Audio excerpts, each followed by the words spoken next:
Hi everybody, we're going to be making you a reference page for two-step equations with fractions. And what that means is this. We're going to walk you through this problem.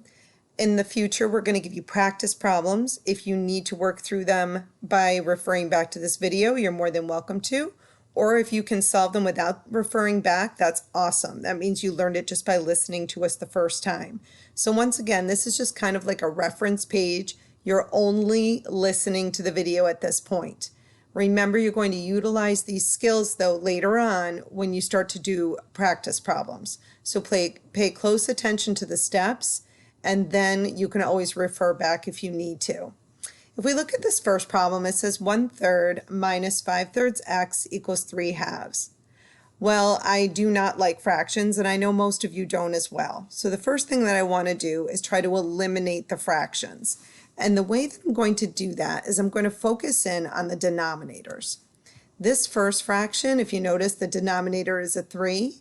This one is also a 3, which is good so far because I like common denominators. But this last one is a 2. So the first thing I have to do is I have to find a number that all three of these numbers will go into.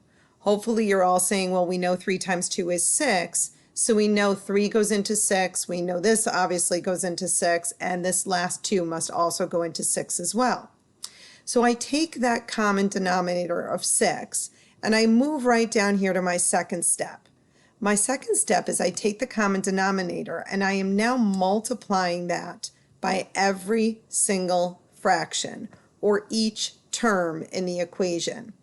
So notice that I wrote over here 6 times 1/3, 6 times negative 5/3 x, and then 6 times 3/2. So I'm taking that 6, which is my common denominator from these three numbers up here, and I'm multiplying it by each term.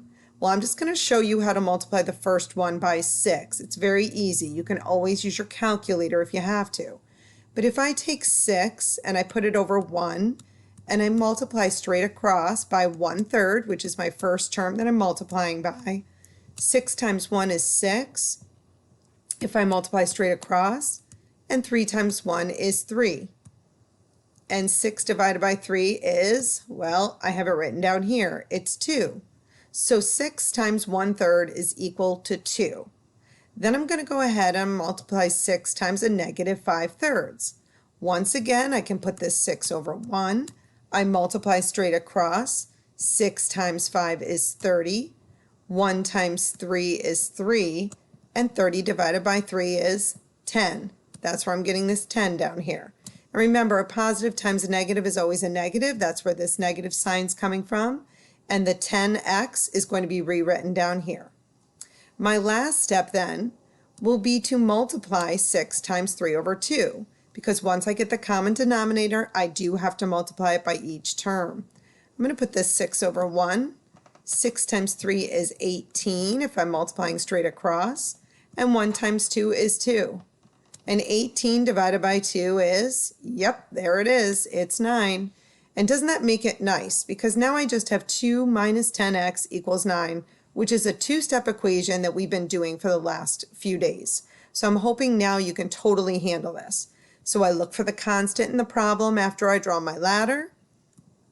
Anything I do to one side of the ladder, I do to the other.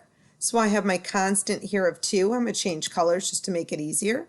This is my constant of 2. To zero that out, I'm going to subtract 2 to get 0. Anything I do to one side, I do to the other. So I have 9 minus 2. If you move down to the next slide, you'll notice that 9 minus 2 is 7. That's where this 7 is coming from right there. I then have a negative 10x, which I'm going to go ahead and bring down.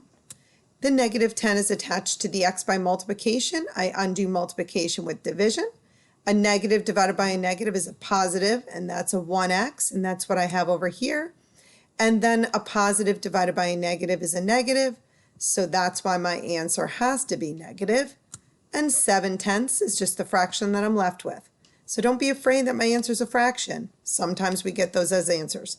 That's how you solve a two-step equation with fractions. Good luck.